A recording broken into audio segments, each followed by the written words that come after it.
the girls, are you doing? Let's do another bigger account. Today's going to be what's happening. I like to do that on Mondays, but it doesn't really matter when you watch it.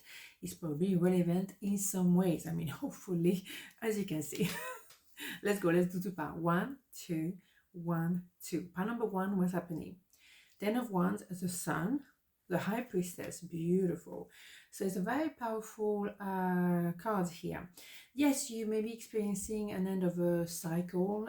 You've been taking a lot of responsibility for a lot of people, maybe at work, maybe in family, or when you name it. So now you are aware of the weight that you've been carrying for too long, and you starting to think differently. You want to very soon be on the Ace of Wands, meaning, what about me? What do I do for me? All that energy I spend for other people, but what do I do for myself? So it's an idea of reconnecting with yourself, and reconnecting particularly with the inner child within yourself. So we have the Sun here. The best card of the old deck is a lot of healing the inner child, maybe healing each other as well. Maybe you will carry someone too much, and you have to remember or to remind yourself that you have to do that kind of thing to yourself first. So it's an idea here of acknowledging the inner child. Maybe it's about children, and how do you deal with them? What do you want to send them as a message? But it's also healing very much your inner child. And that could explain why you feel obliged very often to carry much more than what you need to, right? Okay, so what we have here as well is a High Priestess or High Priest, doesn't matter, no agenda in tarot. So you have that knowing, you have that understanding, that intuition. Most people don't get that, but you do. And that is probably why you feel like the need to carry other people, because you see before anybody else what's going on. You can sense people. You know when you meet someone if that person is genuine or if it's not the case. So because you have that knowing what's going to happen next, maybe you're trying to warn other people. You should remember that whatever they need to go through is their experience.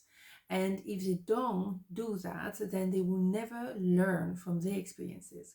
So trying to protect others and be overprotective, maybe because you can sense what's going to happen, might not be of help. Actually, you should really know where is your boundary, and know that some things don't happen or don't happen, don't are not for yourself to deal with. It's someone else, kind of story, and allow them to learn regardless, and maybe become a high priest or high priestess themselves.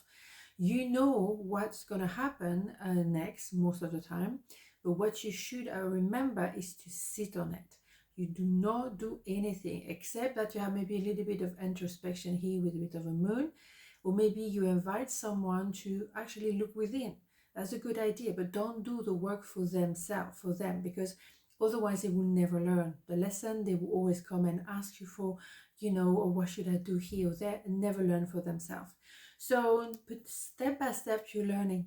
You're learning that after carrying so much, now you're going to go back to yourself. And maybe you just simply carry too much responsibility at work, and you're not supposed to do that. You're not supposed to have all of that on your shoulder. Why do you feel the need to do it? That's something you have to ask yourself. Okay? Right. So, part number 2, what's happening? So we have the 8 of Wands, the 5 of Wands, and the 2 of Cups. Interesting, a lot of Wands here.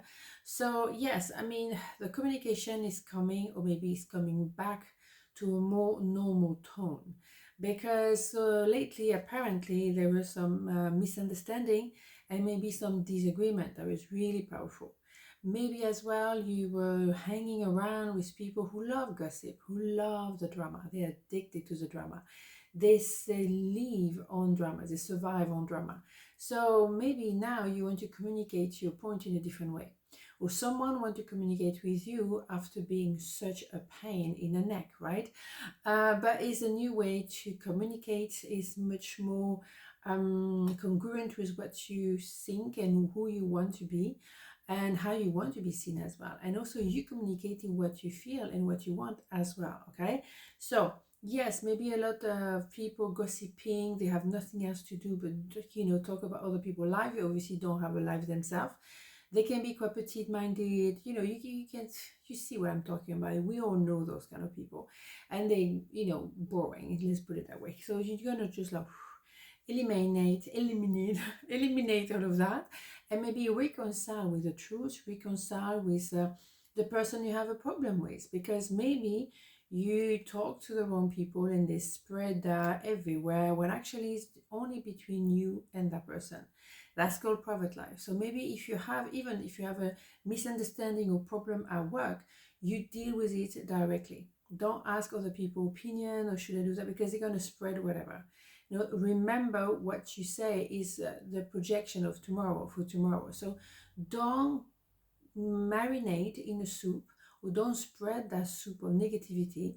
Deal with it with yourself as much as possible, and then you will find the right tone, you will find the right word, because it's all about communication and connecting together.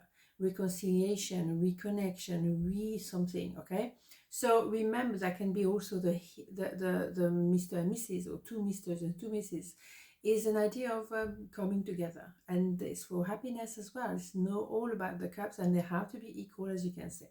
So if you have a problem with someone, you know, trying to work it out within yourself and talk to the person directly, and don't gossip, don't bring that kind of energy around work or family as well. On this note, have a beautiful day, and I'll see you tomorrow. Mwah. Ciao.